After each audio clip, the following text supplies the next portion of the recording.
Why does water flow to the sea?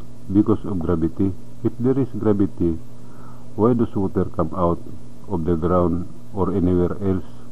It should not come out because of gravity. The truth is that it is rotating or revolving. The non-evaporated clouds goes to the bottom of the sea and then come out of the ground again. The sea and the water will mix because the sea will clean all the dirt and bacteria in the water. When the water is clean, it will be heavy and it will fall to the bottom and enter and exit the earth or anywhere that has a passage. So the sea does not grow. Nowadays, a lot of water has become a clouds or rain due to extreme heat. Do not believe that it is because of the ozone layer that is being pierced. The question number 1 is the ozone layer visible? Number 2, the astronauts went to the moon. Where did they go? Only the astronauts say that the end of the world is set and cannot be changed. I will show the truth. This is the word. You can see the first letter in the name of the Creator is G inside the, from N or North to A or S to W or West and to S or South. This is news. A sunrise, the N night come, the W word, the A end. It comes from Him and it cannot be changed. What does sunrise, night come, word in? How will the end of the world happen? This is the red lines are the path of the sun towards the world. In 1960s, the sun started moving towards W or West or world. Until 2023, it will be close to W or world and will end up limited to the world. During the period 1960 to 1975, it can still be seen that the sky is navy blue. To prove this, as people born in 1950s, what you can see today is white blue. To prove what I am seeing, look at the ocean from afar. There are two colors in the sea, navy blue and white blue. White blue is near the shore or land.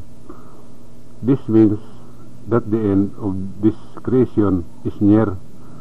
To prove what I am seeing, I have no power, but He give me knowledge of the word of time that are placed all over the world and in the Philippines, a knowledge of disaster that are happening in different part of the world. These are the sins called blasphemy, this taught by religion, and in the things people do, like tattoo on the body, no matter what is written, those power are sin or blasphemy, and there are many more things people do. In the time of Noah, there was a place that was burned. It was written Sodom and Gomorrah. It is true that it happened. Their sin was blasphemy. In the time of Moses, he was taken by a woman who was the sister of the king. This kingdom was the first to know how to write and read in the whole world. Their travelers were ordered, if they had a passage that taught about heaven, they should write and give it to the sister of the king, and she could choose what she would write. She called Orto what she wrote. The woman is called queen because she is a sister of the king. This queen went Moses. It has been uploaded on YouTube. Before she died, she gave her writings to the leader of her army and left a message to spread out the land, and not to diminish even a single dot. After the queen's death, the leader called two of wisest men, one of the queen administration and one from her army, because he could not understand the letters. He ordered them to connect the writings and put a sign of them. This is what happens when there is a number and two dots in the middle. He ordered that before he preached outside Jerusalem, a copy must be left, and the name of the lesson they are teaching must be given. After a long time, they multiplied, and the queen's administration called them kingdom. They spread those letters and gave them the name Orthodox. One was no longer preached because it had no name until time of the Christ Jesus, and Saul or Paul was the leader of the army or soldier, and he had a copy of Ortho. There is only one source for what is written in the Orthodox book, the Bible and the Quran. It comes from the Ortho. Do all this book teach the commandments of the Creator? The answer is no, but rather they teach blasphemy against Creator. The Bible has the most truths written, but this book has the most lie written.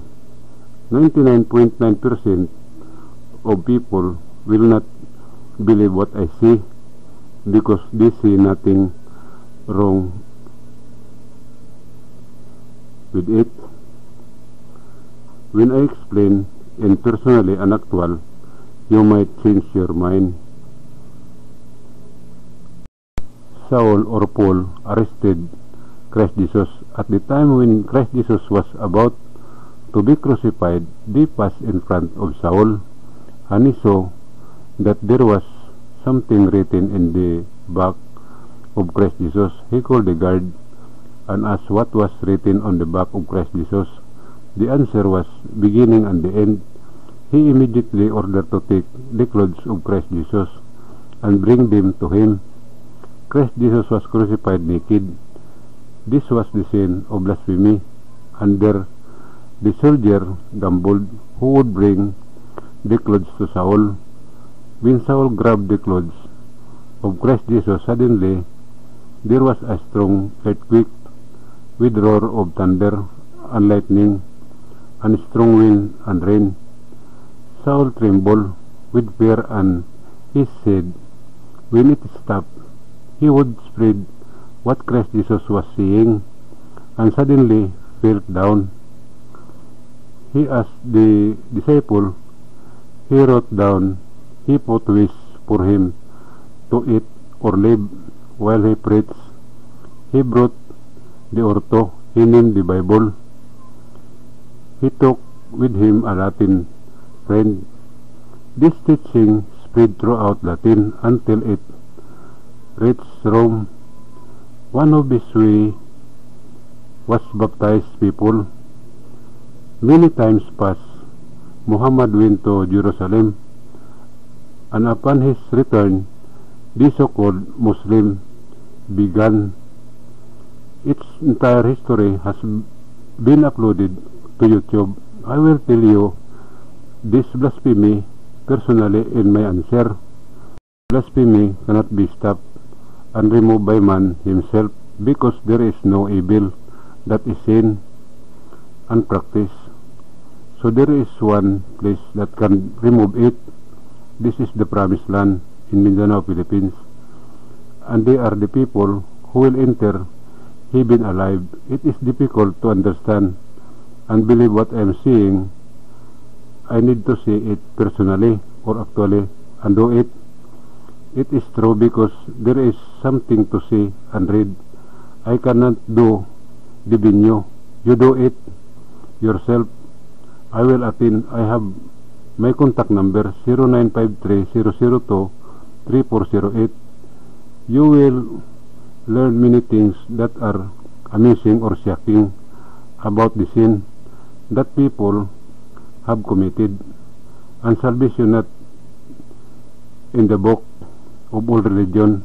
Spread it so that the people can know. To all who are interested in entering the paradise of heaven, please spread the channel Minandro Heavenly News. Post it on FB, and to those who ask, please come to learn about the blasphemy that no one can remove from themselves.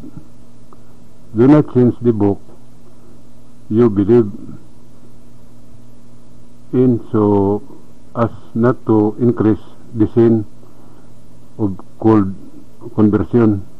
My agenda is about Iglesia, statue, paganism, baptism, the commandment of Christ Jesus for salvation, the word of time in the Philippines, the sign of the end of the world, set, how the end will happen, scary, the name of the Creator and His will, etc. Don't worry about, cause I will teach you how to get the money back. Thank you and mabuhay.